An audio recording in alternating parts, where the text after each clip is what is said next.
Welcome to மகுடம் படிப்பகம் students. போன வீக்ல நம்ம பழமொழி 400 வந்து 20 பார்த்துருந்தோம். இன்னைக்கு நம்ம 21லேருந்து 40 வரைக்கும் பார்க்கலாம். ஓகேவா? இன்னைக்கு 20 பார்க்கலாம். நான் 2 கிளாஸா போடுறேன். இல்லைன்னா கம்மியா டைம் வந்துச்சு அப்படின்னா 1 கிளாஸாவே போடுறேன். ஓகேவா? ஃபர்ஸ்ட் இதுல உயர்ந்தவரை உயர்ந்தவர் அறிவார். அதாவது இதுல என்ன சொல்ல வராங்க அப்படின்னா, இப்போ மணிகள் இருக்கு. மணிகள் மாணிக்கம் சொல்லுவோம்ல. இந்த மணி மாணிக்கம் அப்படின்னு சொல்லுவோம். இந்த மணிகள்லாம் இருக்கு அப்படின்னா, அது என்னதான் சேர்ல போய் விழுந்தா கூட அதோட தன்மை வந்து மாறாது. இப்ப தங்கம் இருக்குன்னு வச்சுக்கோங்களேன். தங்கம் போய் சேத்துல நம்ம போட்டுட்டோம் அப்படின்னா, தங்கோட மதிப்பு குறைஞ்சிருமா? குறையாது. அந்த மாரி அறிவுடையவர்கள் இருக்காங்கன்னு வச்சுக்கோங்க. அறிவுடையவர்களுக்கு வந்து ஒரு தாழ்ச்சியோ, வறுமையோ வந்தாலும் கூட, அறிவுடையோர் தான். அந்த அறிவுடையோர் வந்து உயர்ந்துட்டே இருப்பாரு. அப்படிங்கிறது தான் இங்க சொல்ல வராங்க. ஓகேவா? நான் சிம்பிளா கதைய சொல்லிட்டேன். கதைய வந்து நம்ம சிம்பிளா புரிஞ்சுக்கிட்டா போதும். ஓகே. நம்ம டக்கு டக்குன்னு நம்ம லிங்க் பண்ணிக்கிட்டா போதுமானது. இங்க பாருங்க குடுத்திருக்காங்க பாருங்க. வறுமை முதலியவற்றால் தாழ்ச்சி அடைந்த காலத்தினும் குடிப்பிறப்பின் உயர்வு ஒருவரை விட்டு என்றும் மாறாது. சான்றோர் அவரை மதித்து போற்றுவர் என்பதாம். ஓகேவா? அலராடி கண்ணும் மணியாகி விடும். அலராடி கண்ணும் மணியாகி விடும் சொல்லி கொடுத்துருக்காங்க. ஓகேவா? இதோட மீனிங் பார்த்துக்கணும். இந்த மூணையும் லிங்க் பண்ணிக்கணும். இப்போ எப்படி லிங்க் பண்ணலாம் அப்படின்னா, உயர்ந்தவர் அப்படின்னே வருது. ஓகேவா? உயர்ந்த இடத்துல போய் ஒருத்தன் சூசைட் பண்ண நின்ட்டான். சூசைட்னு எழுதுறான். ஓகேவா? உயர்ந்த இடத்துல போய் நின்ட்டான். உயர்ந்தவர் ஞாபகம் வச்சுக்கலாம். எல்லாரும் என்ன பண்றாங்கன்னா, இன்னர் ஓங்கின்னு இருக்கு பாருங்க. இறங்கி வாங்குறாங்க. இன்னர் ஓங்கினா இறங்கி வா அப்படின்னு சொல்றாங்க. ஓகேவா? எல்லாம் அலறடிக்கிறாங்க. அலராடி அப்படின்னு இருக்கு. அலறடிக்கிறாங்க. இறங்கி வான்னு சொல்லி உயரத்துல நிக்காத வாப்பா அப்படின்னு சொல்லி சொல்றாங்கன்னு நம்ம ஞாபகம் வச்சுக்கலாம். கிட்டத்தட்ட ஒரு 1.5 மாசம் பக்கமா பேட்ச் வந்து சக்சஸ்ஃபுல்லா ரன் ஆயிட்டு இருக்கு. 13 மனப்பாட பகுதிகள். கலைச்சொல், சொற்பொருள், மயங்கொலி, பேச்சு வழக்கு, எழுத்து வழக்கு, இந்த மாதிரி ஒரு 13 டாபிக்ஸ் நீங்க எங்கெல்லாம் ஸ்ட்ரகிள் பண்றீங்களோ அதை நம்ம இது பண்ணி டோட்டலா ஒரு 30 to 40 கொஸ்டின். ஏன்னா நீங்க ஒரு 60 கொஸ்டின் வந்து நீங்க டைரக்டா வந்து ஸ்கூல் புக்ல வரும், கான்செப்டா வரும். அதை நீங்க அடிச்சிருவீங்க. கான்செப்டா வர்றது எல்லாரும் படிச்சு அடிச்சிடலாம். இந்த 40 கொஸ்டின் தான் ஸ்ட்ரகிளா இருக்கும். எங்கிருந்து கேட்கறாங்க, எப்படி இதை மனப்பாடம் பண்றதுன்னு உங்களுக்கு கஷ்டமா இருக்கும். அதுக்கு தான் நம்ம வந்து இமேஜ் பிளஸ் ஷார்ட்கட்டோட எளிமையா ஈஸியா உங்களுக்கு புரியுற மாதிரி பார்த்தாவே போதும். வீடியோ பார்த்தாவே போதும். நம்ம கேரண்டியா நம்ம கிளாஸே எனஃப் தான். நல்லா மைண்ட்ல ஸ்டோர் ஆகும். அப்படியே போய் நீங்க எழுதிடலாம். ஸோ இந்த 40 மார்க்ஸ் வந்து உங்களுக்கு ஈஸியா இருக்கும் படிக்க. ஓகேவா? Easy to remember. உங்களுக்கு எப்பவுமே மறக்காது. அந்த அளவுக்கு நம்ம ஷார்ட்கட் தரமா இமேஜ் வச்சு மேக்ஸிமம் நம்ம ஷார்ட்கட் கொடுத்துருவோம். நம்ம டெமோ கிளாஸஸ் வந்து நான் கீழே வைக்கிறேன். தமிழ் டெமோ கிளாஸஸ்ன்னு சொல்லி பிளேலிஸ்ட் வைக்கிறேன். கலைச்சொல்லா இருக்கட்டும், சொற்பொருள், இது எல்லாத்துக்கும் நான் டெமோ கிளாஸஸே வைக்கிறேன். நம்ம மெயினாக அவுட் சோர்ஸுக்கு ஸ்கூல் புக் ரெண்டுமே இம்பார்ட்டன்ஸ் கொடுத்து நல்லா கொண்டு போற மாதிரி தான் நம்ம பேட்ச் இருக்கும். சட்டம் அப்படிங்கிற அந்த கலை சொல்லே வந்து சிலபஸ்ல இருக்கும். அதை வந்து நம்ம 75 to 80% நம்ம கம்ப்ளீட் பண்ணிட்டோம். ஓகேவா? இதே மாதிரி நம்ம 14 வால்யூமும் இந்த தமிழ் விர்ச்சுவல் அகாடமியில் இருக்கிறதுக்கு இம்பார்ட்டன்ஸ் கொடுத்து நம்ம முடிக்க போறோம். அதனால குயிக்கா ஜாயின் பண்ணிக்கிங்க. நம்ம வந்து 1200 கோர்ஸ் பிரைஸ். இது வந்து 600 ஆஃபர் பிரைஸ்ல கொடுக்குறோம். 1 இயர்க்கு வரும். டோட்டலா நீங்க 1 இயர் ஆக்சஸ் பண்ணி படிச்சுக்கலாம். ஆஃபர் பிரைஸ் தான். குயிக்கா ஜாயின் பண்ணணும்னு நினைக்கிறவங்க ஜாயின் பண்ணி ஸ்பீடா படிக்க ஆரம்பிச்சிருங்க. ஈஸியா இருக்கும். அடுத்து உறவாடும் பகைவரை ஒதுக்கிவிட வேண்டும் அப்படின்னு சொல்லியிருக்காங்க. இப்போ நம்மளை சுத்தி வந்து இதுல என்ன சொல்ல வராங்கன்னா, நம்மளை சுத்தி நிறைய பகைவர்கள் இருக்காங்கன்னு வச்சுக்கோங்க. அவங்க வந்து நம்மளை எதுவும் வந்து டக்குன்னு அவ்வளவு சீக்கிரம் செஞ்சிட முடியாது. ஏன்னா பகைவர் எப்படி நம்மகிட்ட ரியாக்ட் பண்ணுவாங்க, அவங்க யார் பகைவர்கள் நமக்கு தெரியும். ஓகேவா? இதே வந்து ஒரு போலி நட்பு, ஒரே ஒரு போலி நட்பு இருக்கு அப்படின்னா, கள்ள உள்ளம் கொண்டவர்கள் போலி நட்பு இருக்கிறாங்க அப்படின்னா அவங்கனால நமக்கு மிகப்பெரிய கேடுதான் அப்படிங்கறதான் சொல்ல வராங்க. ஓகேவா? இங்க பாருங்க, பகைவரால என்ன தீங்கு செய்து விட முடியும். ஷார்ட்டா சொல்றோம். ஓகேவா? என்ன தீங்கு செய்து விட முடியுங்கிறாங்க. ஆனா உள்ளத்தால கள்ளம் உடையவர்கள் நம்முடன் நெருங்கி பழகுபவரின் பெரிய போலி நட்பு இருக்கிறது. அது மிகவும் கெட்டதை கொடுக்கும். பகைவரால நம்மள எதுவும் செஞ்சிட முடியாது. ஏன்னா நமக்கு தெரியும் அவங்க எப்படி என்னன்னு சொல்லி. நம்ம கூடயே இருந்துட்டு குழி பறிக்கிறவன் அவன் நம்பவே முடியாது அப்படிங்கிறத சொல்றாங்க. ஓகேவா? இது எப்படி நம்ம ஷார்ட்கட்டா ஞாபகம் வச்சுக்கலாம் அப்படின்னா, இதான் கடைசியில கொடுத்துருக்காங்க பாருங்க. அல்லில்ல துண்ட தனிசு. இதுல என்ன நெறிய வற்புறுத்துறாங்க, என்ன கடைசியா தீம் மாரல் ஆஃப் தி ஸ்டோரிங்கிற மாதிரி. உட்பகையில் பெருங்கேடு கூறி அதனை ஒருத்து நடத்தும் நெறி வற்புறுத்தப்படுகிறது. ஓகேவா? உள்ளுக்குள்ள இருக்கிற பகை, வெளியில இருக்கிற பகை ஓகே தான். உள்ளுக்குள்ள இருக்கிற பகை அது பெருங்கேடு. அதை வந்து நம்ம கரெக்டா நெறிப்படுத்தணுங்கிறதா இதுல வற்புறுத்தப்படுது. நம்ம ஷார்ட்கட் பார்த்துடலாம். ஓகேவா? ஊருக்குள்ள வந்து வெள்ளம் வந்துருச்சுன்னு வச்சுக்கோங்க. நமக்கு என்னதான் பகைவரா இருந்தாலும் அவங்கள என்ன பண்ணுவோம், அந்த வெள்ளத்தெல்லாம் அள்ளி இல்ல அப்படின்னா வெள்ளத்தெல்லாம் அள்ளி போட்டு உறவா இருந்தாலும் பகைவரா இருந்தாலும் காப்பாத்தும். இப்ப சென்னையில வெள்ளம் வருது, எவ்வளோ மக்கள் எவ்வளவோ பேர் போய் ஹெல்ப் பண்றாங்கல்ல, அந்த மாதிரி ஞாபகம் வச்சுக்கலாம். ஓகேவா? வெள்ளம் வந்துருச்சு, பகைவரா இருந்தாலும் சரி, உறவா இருந்தாலும் சரி, பகைவரா இருந்தாலும் சரி, வெள்ளத்தை அள்ளி போட்டு அவங்கள காப்பாத்திடுவோம் அப்படின்னு நம்ம ஞாபகம் வச்சுக்கலாம். அடுத்து, தர்மம் செய்ய பாவம் போகும். நம்ம இப்போ ஒரு இடத்துல போய் ஒர்க் பண்றோம், கஷ்டப்பட்டு ஒர்க் பண்ணி சம்பாதிக்கிறோம். அப்படி சம்பாதிக்கிறதுனால என்ன ஆகும்? நம்ம வறுமை வந்து நீங்கும். ஓகேவா? அந்த மாதிரி நம்ம தர்மம் செஞ்சோம் அப்படின்னா நம்மளுடைய பாவம் நீங்கும் அப்படின்னு சொல்லி கம்பேர் பண்ணி சொல்றாங்க. எந்த அளவுக்கு நம்ம போய் ஒர்க் பண்ணி காசு சம்பாதிக்கிறோமோ அந்த அளவுக்கு நம்ம வறுமை நீங்குமோ, அந்த மாதிரி எந்த அளவுக்கு நம்ம தர்மம் செய்யறோமோ அந்த அளவுக்கு நம்மளுடைய பாவங்கள் நீங்கும் அப்படின்னு சொல்லி கம்பேர் பண்ணி சொல்றாங்க. அதுவும் அந்த தர்மம் வந்து தகுதி உடையவர்களுக்கு செய்யணும். ஓகேவா? யாரு ஏழை, யார் உண்மையாலுமே கஷ்டப்படுறாங்க அப்படின்னு தகுதி பார்த்து செய்யணும். ஓகேவா? இங்க பாருங்க, அறஞ்செய்யனா அறம் சார்ந்த செயல்களை செஞ்சா, அல்லவைனா நல்லவைனா நல்லது, அல்லவைனா கெட்டது கூட நீங்கிரும், பாவம் நீங்கிருங்கிறதான் சொல்ல வராங்க. இங்க பாருங்க அறஞ்செய்பவருக்கு இங்க வருது, அறஞ்செய்பவருக்கு இங்கேயும் அறஞ்செய்பவருக்குன்னு வருது, இங்கேயும் அறஞ்செய்யன்னு வருது. இந்த மாதிரி அறம் செஞ்சா என்ன ஆகும்? நம்ம பாவம் நீங்கும், அல்லவை நீங்கும். இங்கேயும் வருது பாருங்க, பாவம் நீங்கும். மூணுமே ஒரே மாதிரி வருது. நம்ம ஈஸியா ஷார்ட்டா ஞாபகம் வச்சுக்கலாம். ஓகே, அடுத்து அவன் மயக்கம் தெளியவில்லை. இதுல என்னன்னாங்க, இப்போ நான் சொல்ற கதையை அப்படியே ஞாபகம் வச்சுங்க. இதுதான் உள்ள இருக்கும். ஓகேவா? ஒரு தலைவர் இருக்காரு, தலைவன் இருக்காங்க. ஓகேவா? தலைவனுக்கும் தலைவிக்கும் சண்டை. ஓகேவா? எதனால சண்டைங்கிற நான் பின்னாடி வந்து அந்த ஸ்டோரியில வரும். இதுல வந்து தலைவன் என்ன பண்றாருன்னா ஒரு பாணனை அனுப்புறாரு. பாணன்னா அந்த பாட்டு பாடுறவன். ஓகேவா? பாணனை அனுப்பி தலைவியை போய் சமாதானப்படுத்தி எப்படியா கூட்டிட்டு வான்னு சொல்லி தலைவி கிட்ட அனுப்புறாங்க. பாணன் போறாரு தலைவி கிட்ட. தலைவி என்ன சொல்றாங்க அப்படின்னா, நான் சொல்ற விஷயத்த அவங்கள்ட்ட எதுவும் சொல்லிடாத தலைவர்கிட்ட. ஓகேவா? நான் ஒரு விஷயத்த பார்த்தேன். இவங்க வந்து ஒரு பெண்ணு கூட வந்து ஒரு லவ்ல இருக்காங்க. தலைவர் வந்து ஒரு பெண்ணோட லவ்ல இருக்காரு. நான் எதுக்கு தேவையில்லாம நான் அங்க இருந்துட்டு, இவர் வந்து ஒரு மயக்கத்துல இருக்கிறாரு. அது எதோட ஒப்பிடுறாங்க அப்படின்னா, இவர் வந்து ஒரு மயக்கத்துல இருக்கிறாரு. தூங்குறவனை எழுப்பலாம், தூங்குற மாதிரி நடிக்கிறவனை எழுப்ப முடியுமா? அதனால இந்த விஷயத்த சொல்லாத, எனக்கு வர விருப்பம் இல்லைன்னு சொல்லி அனுப்பிச்சிருவாங்க. இதுதான் கோர் சப்ஜெக்ட். இதுல கொடுத்திருப்பாங்க. நீங்க படிச்சு பார்த்தாலும் அதுதான் வரும். இங்க பாருங்க, பொய் தூக்கம் தூங்குபவரை எழுப்பி விடுதல் என்பது எவருக்கும் முடியாத செயலாகும் அப்படிங்கிறாங்க. உள்ள கதை படிச்சாலும் நான் சொன்ன மாதிரி தான் இருக்கும். ஓகே, இது எப்படி ஞாபகம் வச்சுக்கலாம்? இங்க பாருங்க, அரித்துயில். அரித்துயில் யாருக்கும் எழுப்பல் அரிது. துயில்னா தூங்கிட்டு இருக்கிறது. ஓகேவா? அதான் பொய் தூக்கம் மாதிரி தூங்கிட்டு இருக்கவங்க வந்து யாருக்கும் எழுப்பல் அரிது. அந்த மாதிரி பண்றவங்களை எழுப்புறது வந்து கஷ்டம் அப்படிங்கிறாங்க. ஓகேவா? இது எப்படி? இங்க வந்து ஃபர்ஸ்ட் லைன்ல வந்து தொடித்தோல் இருக்கு. ஓகேங்களா? தொடினா தடி ஞாபகம் வச்சுக்கங்க. இது தோல். ஓகேவா? தடி எடுத்து தோலை விரிச்சிருவாங்க. ஓகேவா? தூங்கிட்டு இருந்தா. துயில்னா என்னங்க? தூக்கம்.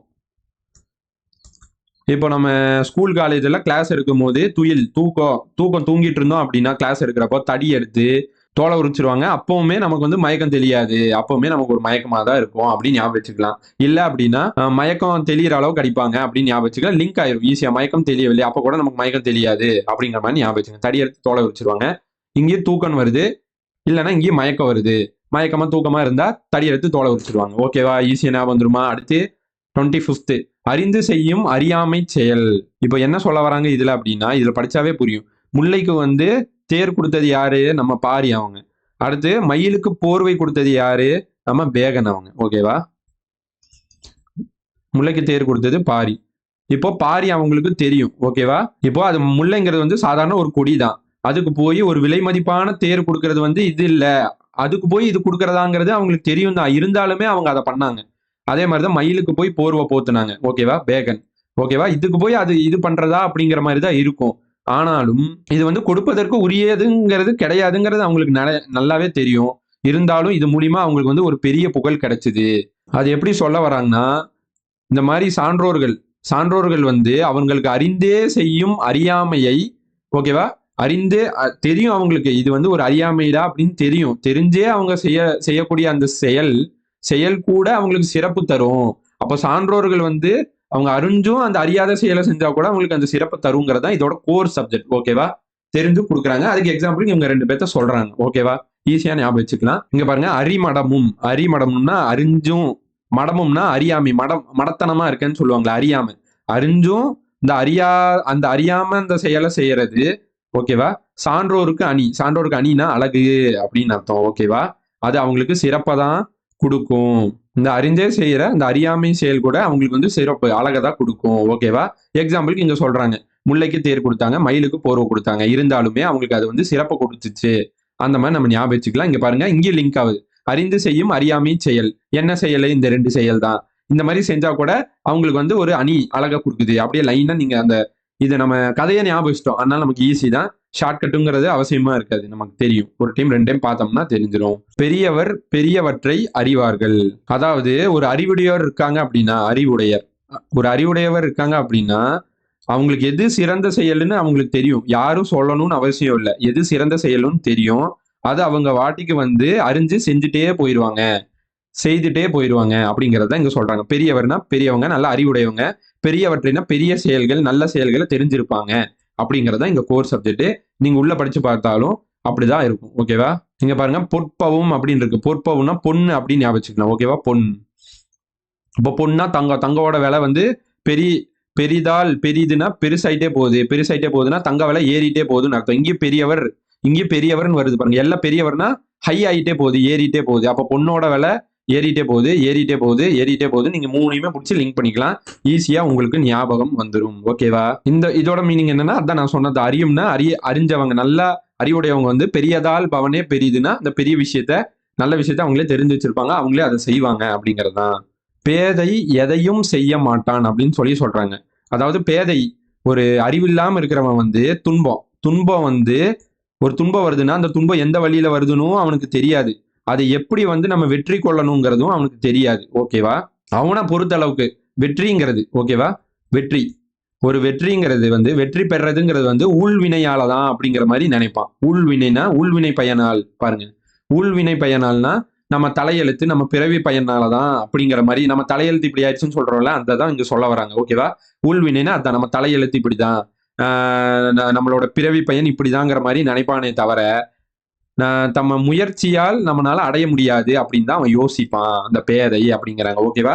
தலையெழுத்தால தான் நடக்குமே தவிர நம்ம முயற்சி பண்ணா எதுவுமே நடக்காதுன்ட்டு அந்த துன்பத்திலேயே கடந்து அப்படியே பேதையிலேயே இருப்பான் அவன். அந்த பேதை இன்னும் அதிகமாயிட்டே தான் போகும் அப்படிங்கிற மாதிரி சொல்றாங்க. ஓகே, இதை எதோட ஒப்பிடுறாங்கன்னு பாருங்க. ஊழையும் உப்பக்கம் காண்பார் தாளாது உஞ்ஞான்றுபவர் அப்படிங்கிற அந்த குறளோட லிங்க் பண்றாங்க. இது பாத்துங்க, அறிவச்சம் ஆற்றம் பெரிதுங்கிற இந்த பழமொழி வந்து எந்த குறளுடைய தொடர்புடையது அப்படின்னு கேட்கலாம். நல்லா பாத்துக்குங்க. ஓகேவா? ஊழையம்னா நம்ம இந்த தலையெழுத்து, நம்ம பிறவி பயனுங்கிறது. உப்பக்கம் காண்பார், அப்படி இருக்கிறவங்க கூட, சரி என்னோட பிறவி பயன் இப்படி இருக்குன்னு நினைக்கிறவங்க கூட தாளாது, தாளாதுன்னா தளராது, தளராது உஞ்ஞான்றுபவர்னா தளராது முயற்சி செய்யறவங்க வந்து கண்டிப்பா அந்த விதியவே மாத்த முடியும்.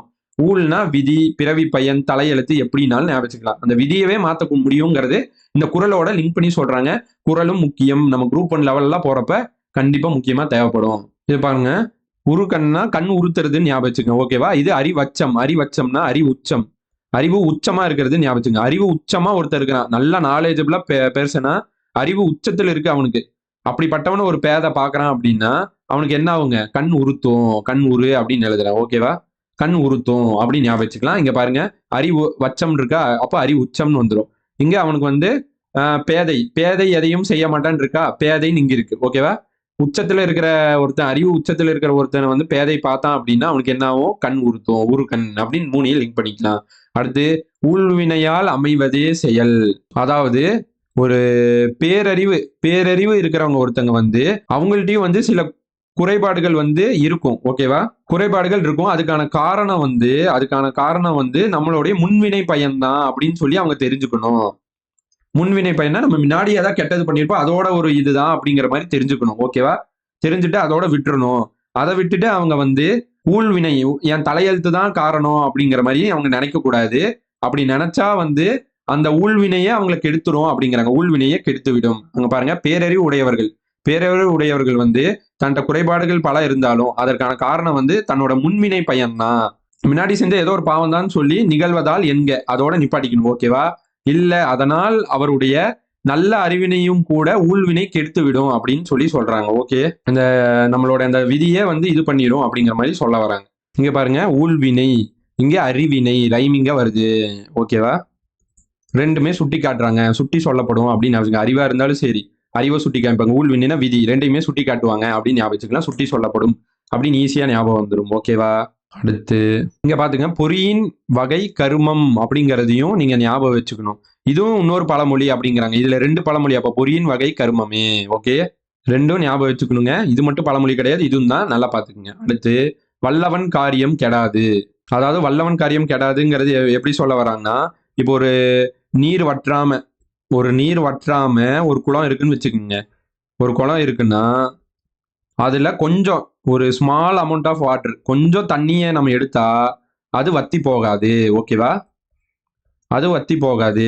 அது மாதிரி நிறைய செல்வம் சேர்த்து வச்சிருக்கிறவங்க, ஓகேவா? நிறைய செல்வம் சேர்த்து வச்சிருக்கிறவங்க அதிலிருந்து கொஞ்சோண்டு ஸ்மாலா எடுத்து கொடுத்தா கூட அது குறையாது அப்படின்னு ஒப்பிட்டு சொல்றாங்க, ஓகேவா? வல்லவன் காரியம் கெடாது. அதனால வந்து அவன் எடுத்து கொடுத்ததுனால செல்வம் குறையாது அவனுக்கு. அது இன்னும் அவனுக்கு வந்து எச்சு பண்ணி தான் கொடுக்கும். அது இன்னும் அவனுக்கு அதிகப்படுத்தி தான் கொடுக்குங்கிறத சொல்றாங்க. அவன் காரியம் கெடாது. அவனுக்கு இன்னும் அதிகமா தான் போகும். அப்படிங்கிற மாதிரி சொல்றாங்க, ஓகேவா? அப்போ இதுல என்ன சொல்ல வராங்க? செல்வத்தின் பயனே தக்கவருக்கு, தக்கவருக்குன்னா ஒரு தகுதியுடையவருக்கு நீங்க கொடுத்தா அது குறையாது, ஓகேவா? செல்வம் குறையாதுங்கிறாங்க. அருமோ குளநெடிது கொண்ட நீர். அருமோனா அருகிறது, கம்மியாகிறதுன்னு அர்த்தம். கம்மியாகுமா? குளநெடிதுன்னா குளம் ஃபுல்லா தண்ணி இருக்கிறது வந்து கொஞ்சம் எடுத்தா கம்மியாயிருமாங்கிற மாதிரி சொல்றாங்க. அருமோ குளநெடிது கொண்டது நீர். தண்ணி குளம் நிறைய இருக்கிற நீர் வந்து கம்மியாயிருமா அப்படிங்கிற மாதிரி கம்பேர் பண்ணி சொல்றாங்க, ஓகேவா? இது பாத்துங்க, அருமோனா குறையுதா, அருகி போறது குறையிறதுன்னு அர்த்தம். அருமோனா குறையுதா, நீ குறைய மாட்ட, நீ பல்லாண்டு வாழுவ, ஓகேவா? பல்லாண்டு வாழுவ, நீ வல்லவன்டா அப்படின்னு சொல்றாங்க, ஞாபகம் வச்சுங்க, வல்லவன்டா. அப்ப ஈஸியா லிங்க் ஆயிரும், மூணுமே லிங்க் ஆயிரும், ஓகே? அடுத்து வருவாய் உடைய செல்வம். வருவாய் உடைய செல்வம் எப்படின்னா, இப்போ ஒரு அரசர் இருக்காரு அப்படின்னா அவருக்கு வந்து நிறைய ஹெல்ப் பண்றதுக்கு நிறைய பேர் இருப்பாங்க, நிறைய பேர் தொண்டு செய்வாங்க அவருக்கு, ஓகேவா? அப்படி தொண்டு செஞ்சுட்டு இருக்கவங்க வந்து, இந்த தொண்டு செய்யறவங்க வந்து அரசனுக்கே தெரியாம நிறைய வந்து களவாடி போறாங்கன்னு வச்சுக்கோங்க. நிறைய செல்வம் வந்து களவாடிட்டு போறாங்க அப்படின்னா, அதனால வருவாய் அதிகமா வருவாய் அதிகமா இருக்கிற சரி, அதனால வந்து களவாடிட்டு போற செல்வம் வந்து களவாடிட்டு போறாங்களா, அந்த செல்வம் வந்து செல்வத்தினால அரசனுக்கு வந்து எதுவும் குறையாது, ஓகேவா? களவாடிட்டு போற செல்வம்னால அரசனுக்கு வந்து எந்த இதுவும் குறையா போறது இல்ல. ஏன்னா அவரோட வருவாய் அதிகமா இருக்கிற பட்சத்துல அவரோட செல்வம் வந்து குறையுங்கிற அவசியம் கிடையாது அப்படிங்கிற மாதிரி சொல்லியிருக்காங்க. இது எதோட கம்பேர் பண்ணி சொல்றாங்கன்னா, அருமோ நரி நக்கி 2 கடல். நரி நக்கிடுச்சதுனால கடல் வத்தி போயிருமா? கடல் அவ்வளோ பெரிய கடல். அந்த மாதிரி அந்த கடலை வந்து நீங்க ஒப்பிட்டுக்குங்க. அரசனோட வருவாய் அவ்வளோ இருக்கு, அவனோட செல்வம் அவ்வளோ இருக்கு. ஒருத்தன் வந்து சின்னதா திருடிட்டு போயிட்டாங்கிறதுனால அவ்வளோ பெரிய செல்வம் போயிருமா? அந்த மாதிரி நரி வந்து சின்னதா வந்து லைட்டா தண்ணியை நக்கிட்டு போயிருச்சுங்கனால நரி சரி, அந்த கடல் வத்தி போறது கிடையாது. அந்த மாதிரி சொல்ல வராங்க, கம்பேர் பண்ணி சொல்ல வராங்க. பாத்து இங்க பாருங்க, வருவாய் உடைய செல்வம். நல்ல வருவாய் வந்துட்டே இருக்கு, அவன்கிட்ட செல்வம் சேர்ந்துட்டே இருக்குன்னா, ஓகேவா? கள்ளம் வருது பாருங்க. களவாடிட்டு போனாலும் அது எதோட ஒப்பிடுறாங்க? அருமோ நரி நக்கிட்டு 2 கடல். கடல்ல வந்து அந்த நரி வந்து நக்கிட்டு போன மாதிரி போனா கடல் வத்திருமா? அந்த மாதிரி தான் கம்பேர் பண்ணி சொல்றாங்க. அப்படி நம்ம ஹையார்க்கியா ஞாபகம் வச்சுக்கலாம். ஓகே ஸ்டூடெண்ட்ஸ், நம்ம இப்போ 10 பார்த்துருக்கோம். இந்த 10 வந்து ஃபாஸ்டா கூட ஒரு டைம் ரிவைஸ் பண்ணிடலாம். இது நம்ம இப்பதான் பார்த்தோம். நரி நக்கிட்டு போச்சுன்னா வந்து கடல் வத்தி போகுமா? அந்த மாதிரி வருவாய் அதிகமா இருந்து அவன்கிட்ட செல்வம் சேர்ந்துட்டே இருக்குன்னா அவன் என்னதான் களவாடிட்டு போனாலும் அவன்கிட்ட ஒன்றும் தீர போறது இல்ல. அதே மாதிரி அது வந்து நரி கதை, இது வந்து குளம் கதை. குளத்துல எப்படி நீண்ட குளம் இருக்கு அப்படின்னா அதுல இருந்து எப்படி தண்ணி குறையாதோ, ஓகேவா? லைட்டா தண்ணி எடுத்தா குறையாதோ, அந்த மாதிரி செல்வம் நிறைய இருக்கிறவங்க வந்து லைட்டா எடுத்து செலவு செஞ்சா அது குறையாது, அது மேலும் அவனுக்கு பயன்தான் கொடுக்கும். இது கூட ஷார்ட்கட் சொன்னேன். அருமோனா குறையுமா? அவன் பல்லாண்டு தான் நீ வாழுவ, நீ வல்ல வேண்டாம் அப்படின்னு சொல்றாங்க, ஞாபகம் சொல்லியிருக்கேன். அடுத்து ஊழ்வினையால் அமைந்த செயலே. அதாவது பேரறிவு உடையவங்கள்ட்டையும் சில குறை இருக்கும்பா. அது வந்து அவன் முன்வினை பயனாலங்கிற முன்னாடி நம்ம ஏதோ செஞ்ச கெட்டதுனாலே நினைச்சுக்கணும். அதை விட்டுட்டு என் விதியை அப்படி அது அப்படின்னு சொன்னா அந்த விதியே அவனுக்கு எடுத்துரும் அப்படிங்கிற மாதிரி சொல்ல வராங்க, ஓகேவா? ரைமிங்கா ஞாபகம் சொல்லியிருக்கேன். ஊழ்வினை அறிவினை இரண்டுமே சுட்டி காட்டுறாங்க அப்படிங்கிற மாதிரி ஞாபகம் வச்சுக்கலாம், ஓகேவா? இல்ல அப்படின்னா உங்களுக்கு இந்த இதுவும் ஞாபகம் வரணும். பொறின்னா இதுவும் வந்து பழமொழி தான். இதுவும் உங்களுக்கு ஞாபகம் வரணும்னா அறிவுங்கிறது எங்க இருந்து வரும்? பொறினா ஐம்பொறிகள். தலை, கண், காது, மூக்கு அப்படின்லாம் சொல்லுவாங்களா, அந்த மாதிரி ஐம்பொறிகள்ல ஒண்ணு தலை அப்படிங்கிற மாதிரி ஞாபகம் வச்சுக்கலாம், ஓகேவா? அப்ப அறிவு வந்து அந்த பொறி, அந்த தலையிலிருந்து தான் வருது. இங்க பாருங்க, உங்களுக்கு வந்து இங்க பாருங்க, பொறி அப்படின்னா தலைன்னு கொடுத்துருக்காங்க பாருங்க, ஓகேவா? அப்படி ஞாபகம் வச்சுக்கலாம். அப்ப பொறினா தலை. அப்ப அறிவினை அப்படின்னா அந்த அறிவு வந்து அந்த தலையிலிருந்து தான் வருது அப்படின்னு எல்லாரும் சுட்டி காட்டுறாங்க. ஊழ்வினையால இல்ல. ஊழ்வினைனா என்ன? நம்ம தலையெழுத்துனால இல்ல அப்படிங்கிற மாதிரி ஞாபகம் வச்சுக்கோங்க, ஓகேவா? அடுத்து இதுல என்ன சொல்றாங்க? பேதை எதையும் செய்ய மாட்டான். அதாவது பேதைக்கு வந்து ஒரு துன்ப வர வழி எதுவும் தெரியாது, அது நீக்கிற வழி எதுவும் தெரியாது. அவனுக்கு பொறுத்த அளவுக்கு இது வந்து என் விதியால மட்டும்தான் மாறும், என் விதி அப்படி இருக்கு அப்படின்னு சொல்லி எதுவுமே முயற்சி பண்ண மாட்டான். பேதை எதையும் செய்ய மாட்டான் அப்படிங்கிறத சொல்ல வராங்க, ஓகேவா? இது கூட நான் சொன்னேன், அறிவு உச்சத்தில் இருக்கிற ஒருத்தன் பேதை வந்து ஒருத்தனை மீட் பண்றான் அப்படின்னா அவன் கண்ணு உறுத்தும் அப்படின்னு சொல்லி 3 லிங்க் பண்ணி காமிச்சேன். அடுத்து பெரியவர் பெரியவற்றை அறிவார்கள். அதாவது பெரியவங்க வந்து பெரியவற்றை அறிவாங்க. அப்ப அறிவுடையவங்க வந்து சிறந்த செயல் எதுன்னு தெரியும், அதை அவங்க செய்வாங்க. அது அவங்களுக்கு யாரும் சொல்லணுங்கிற அவசியம் இல்லை. இது கூட நான் சொன்னேன், பொண்ணா கோல்டு விலை ஏறிட்டே போகுது, பெரியதுன்னு பெருசாயிட்டே போகுது, ஓகேவா? பெரியவற்றை அப்படின்னு வருது, பெருசாயிட்டே போகுது அப்படிங்கிற மாதிரி ஞாபகம் வச்சுக்கலாம், ஓகே? அடுத்து அறிந்து செய்யும் அறியாமை செயல். அதாவது சான்றோர் வந்து இது அறியாமை செயலும் தெரியும், இருந்தாலும் அதை அறிஞ்சே செய்வாங்க. அப்படி செஞ்சாலும் சான்றோருக்கு வந்து அது சிறப்பு தரும். எக்ஸாம்பிளுக்கு வந்து முல்லைக்கு தேர் கொடுத்தாங்க, அது தெரியும். தேருங்கிறது வந்து எவ்வளவு விலை மதிப்பு மிக்கது, அது போய் ஒரு கொடிக்கு கொடுக்குறோம்னு சொல்லி, இருந்தாலும் அந்த செயல் போற்றத்தக்கதுக்குரியதா ஆச்சு. அந்த மாதிரி சான்றோர்கள் எந்த செஞ்சாலும் அது போற்றுதலுக்குரியதா ஆகும். அப்படிங்கிற மாதிரி பார்த்தோம். ஓகேவா? அறிந்து செய்யும் அறியாமை செயல் என்ன செயல்? இந்த 2 பேர்த்தோட செயல். அது வந்து அவங்களுக்கு அணியா இருக்கும், அழகா இருக்கும். லைனா பார்த்தோம் அப்படியே. அடுத்து வந்து அவன் மயக்கம் தெளியவில்லை. மயக்கம் தெளியவில்லைன்னா தலைவன் இருக்கான். தலைவன் வந்து தலைவனுக்கும் தலைவிக்கும் சண்டை. பாணன்ட்ட சொல்றான், போய் தலைவிட்ட பேசுன்னு சொல்லி. பாணன் போய் தலைவிட்ட கேட்கறான். தலைவன் வந்து நான் சொல்ற விஷயத்த தலைவன்ட்ட சொல்லிடாதுன்னு சொல்லி சொல்றான். தலைவி வந்து சொல்றா, நான் வந்து பார்த்தேன் இந்த மாதிரி ஒரு விஷயம். இந்த மாதிரி வந்து அவர் வந்து வேற பக்கம் ஒரு லவ்ல இருக்காரு, ஒரு காதல்ல இருக்காரு. நான் பார்த்தேன். அப்படின்னா அவர் வந்து ஒரு மயக்கத்துல இருக்காரு. தூங்குறவனை எழுப்பலாம். தூங்குற மாதிரி நடிக்கிறவனை எழுப்ப முடியுமா? அப்படிங்கிற மாதிரி அவரு சொல்லி அமுச்சு விட்டுறாங்க தலைவியே. இதுதான். அவன் மயக்கம் தெளியல அப்படிங்கிறாங்க. தூயில்னா தூக்கம். நம்ம தூங்கிட்டு இருந்தோம் அப்படின்னா தடி எடுத்து தோலை உரிச்சிருவாங்க. மயக்கம் தெளிகிற அளவுக்கு உரிச்சிருவாங்க அப்படிங்கிற மாதிரி ஞாபகம் வச்சுக்கலாம். 3 லிங்க் பண்ணி சொன்னேன். தர்மம் செய்ய பாவம் போகும். தர்மம் எப்படி நம்ம ஒரு ஒர்க் பண்ணி நம்ம வேலை செஞ்சோம்னா நம்ம காசு கிடைக்கும், நம்ம வறுமை நீங்குமோ, அந்த மாதிரி நம்ம தர்மம் செஞ்சோம் அப்படின்னா நம்ம பாவம் நீங்கும். ஓகேவா? அறம் செய்பவருக்குன்னா அறம் தர்மம் செய்யறவங்களுக்கு அல்லவை நீங்கும்னா பாவம் நீங்கும். இங்கேயும் அதே தான் இருக்கு. அறம் செய்பவருக்கு தர்மம் செய்ய பாவம் நீங்கும். 3மே லிங்க் ஆயிரும். அடுத்து உறவாடும் பகைவரை ஒதுக்கி விட வேண்டும். அதாவது உன்னை சுத்தி நிறைய பகைவர்கள் இருக்காங்கன்னா அவங்க கூட தெரியும். இவன் பகைவர் தான், இவன் இப்படிதான் ரியாக்ட் பண்ணுவான். பக்கத்திலேயே இருந்து போலித்தனமா நம்மகிட்ட நடிச்சுட்டு கள்ளத்தனமா இருக்கிறவனை நம்ப முடியாது. அவனால நமக்கு ஒரு அழிவு தான் அப்படின்னு ஞாபகம் வச்சுக்கங்க. வெள்ளம் வந்தா பகைவரும் பார்க்க மாட்டோம். அள்ளி அள்ளி அந்த வெள்ளத்தெல்லாம் அள்ளி வீசிட்டு உறவா இருந்தாலும் பகைவரா இருந்தாலும் காப்பாத்துவோம். அப்போ 3 லிங்க் ஆயிரும். அடுத்து உயர்ந்தவர் உயர்ந்தவரே அறிவார். சரி, உயர்ந்தவரை உயர்ந்தவர் அறிவார். இப்போ மணி இருக்கு அப்படின்னா மணிகள்னு சொல்லுவோம். மணிகள் மாணிக்கம் அப்படின்னா அது சேர்ல போட்டாலும் அந்த மணி தான். ஓகேவா? அந்த மாதிரி அறிவுடையவர் வந்து எவ்வளவு தாழ்ச்சி வறுமை வந்தாலும் அறிவுடையவராக தான் இருப்பாங்க. அவர் உயர்ந்துட்டே போவாங்க அப்படிங்கிற மாதிரி சொல்றாங்க. உயர்ந்தவரை உயர்ந்தவர் அறிவார் அப்படிங்கிற மாதிரி சொல்லி சொல்றாங்க. இனரேங்கி இனரோங்கி அப்படிங்கிற மாதிரி சொல்லி சொல்றாங்க. நம்ம கூட இறங்கி வா, உயர உயர இடத்துல இருக்கிற நீ இறங்கி வான்னு சொல்லி அலறடிப்போம் அப்படின்னு கூட சொல்லியிருக்கேன். ஓகேவா? ஞாபகம் வச்சுக்கோங்க. Thank you students. நெக்ஸ்ட் கிளாஸ்ல ஒரு 10 பார்க்கலாம்.